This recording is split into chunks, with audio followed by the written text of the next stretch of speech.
আকাশবাণী কলকাতা স্থানীয় সংবাদ পড়ছি সুদীপ বসু। কলকাতার আরজিকর হাসপাতাল ও মেডিকেল কলেজে পড়ুয়া ছাত্রীকে ধর্ষণ করে খুনের ঘটনায় কেন্দ্রীয় সরকার অন্যান্য রাজ্যের সঙ্গে এ রাজ্যকেও প্রতিদিন নিয়মিত আইন শৃঙ্খলা সংক্রান্ত রিপোর্ট পাঠানোর নির্দেশ দিয়েছে। স্বরাষ্ট্র মন্ত্রকের তরফে রাজ্যের এডিজি আইন শৃঙ্খলা মনোজ ভার্মাকে পাঠানো ফ্যাক্সে পরিস্থিতি স্বাভাবিক না হওয়া পর্যন্ত প্রতিদিন 2 ঘণ্টা অন্তর এই রিপোর্ট পাঠানোর কথা বলা হয়েছে। পাশাপাশি মন্ত্রকের তরফে চিকিৎসক সংগঠনগুলিকে দ্রুত কাজে ফেরারও আবেদন জানানো হয়েছে। আরজিকর মেডিকেল কলেজ লাগোয়া এলাকায় বেআইনি জমায়েতে নিষেধাজ্ঞা জারি করেছে কলকাতা পুলিশ। লালবাজার জানিয়েছে, আজ থেকে 24শে আগস্ট পর্যন্ত 5 জন বা তার বেশি মানুষের বেআইনি জমায়েত করা যাবে না। ভারতীয় নাগরিক সুরক্ষা সংহিতার 163 নম্বর ধারা মেনে এই নির্দেশিকা জারি হল। আরজিকর কাণ্ডে প্রাক্তন অধ্যক্ষ সন্দীপ ঘোষকে আজ আবার জিজ্ঞাসাবাদ করছে সিবিআই। সকাল 11টায় তাকে সিজিও কমপ্লেক্সে হাজিরার নির্দেশ দেওয়া হয়।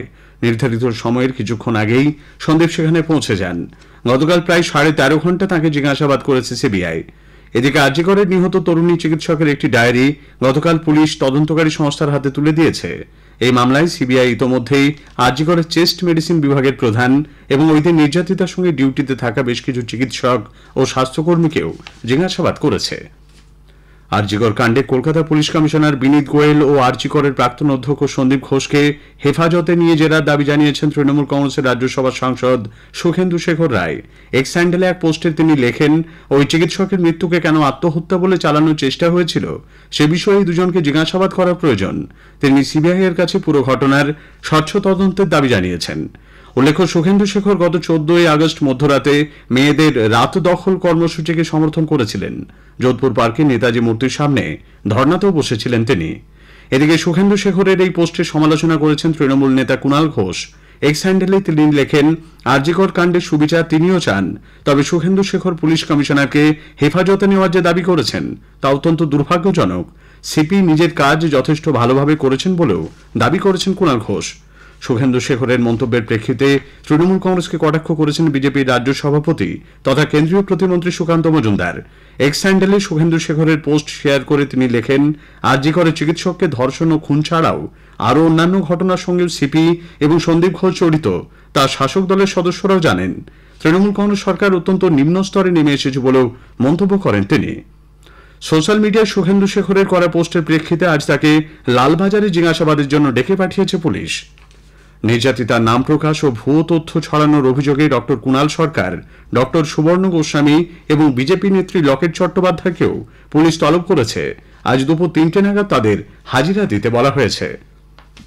পূর্ব বর্ধমানের নান্দুরে আদিবাসী তরুণীর খুনের ঘটনায় দোষীদের গ্রেপ্তারির দাবিতে আদিবাসী সম্প্রদায়ের মানুষ আজ 19 নম্বর জাতীয় সড়ক অবরোধ করে বিক্ষোভ দেখাচ্ছেন। ওই ঘটনায় দোষীদের অবিলম্বে গ্রেপ্তারির দাবি জানিয়েছেন তাঁরা।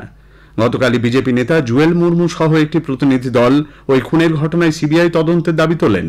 ভাঙড়ের বিধায়ক আইএসএফ নেতা নৌসাদ সিদ্দিকী আদিবাসী তরুণীর পরিবারের সঙ্গেও সাক্ষাৎ করেছেন। তিনিও সিবিআই তদন্তের দাবি জানিয়েছেন। মালদার ইংলিশ বাজার থানার গৌড়বঙ্গ স্টেশন সংলগ্ন জাতীয় সড়কে গতরাতে মর্মান্তিক পথ দুর্ঘটনায় মৃতের সংখ্যা বেড়ে হয়েছে 6। আশঙ্কাজনক অবস্থায় মালদা মেডিকেল কলেজ হাসপাতালের চিকিৎসা চলাকালীন একজনের আজ মৃত্যু হয়েছে। নিহতরা হলেন শাকিউল শেখ, পারভেজ শেখ, নঈম শেখ, মাসিদুর শেখ, পাভেল শেখ এবং নূর হাসান। এদের প্রত্যেকেই বয়স 18। তারা কালিয়াচকের বাসিন্দা। গতরাতে একটি জাইলো গাড়ি করে 7 জন কালিয়াচক থেকে মালদার দিকে যাওয়ার পথে জাতীয় সড়কে নিয়ন্ত্রণ হারিয়ে সেটি একটি লরিকে ধাক্কা দিলেই ঘটনাস্থলে 5 জনের মৃত্যু হয়। রাজ্যের মন্ত্রী সাবিনা ইয়াসমিন আজ আহতদের দেখতে হাসপাতালে যান। প্রায় 4 ঘণ্টা অবরোধ চলার পর শিয়ালদা দক্ষিণ শাখার একাংশে ট্রেন চলাচল স্বাভাবিক হয়েছে। বারুইপুর লোকাল বাতিলের প্রতিবাদে আজ সকাল 6টা থেকে বেলা প্রায় 10টা পর্যন্ত সুভাষগ্রাম স্টেশনে চলে অবরোধ।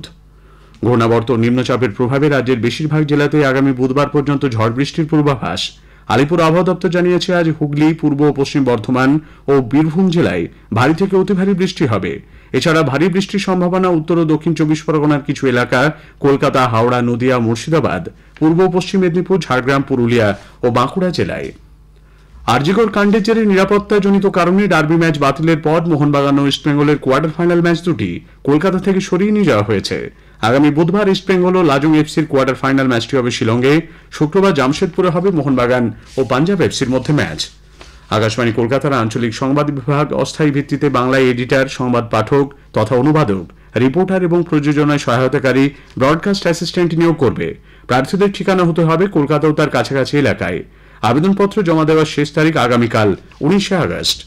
স্থানীয় সংবাদ শেষ হলো।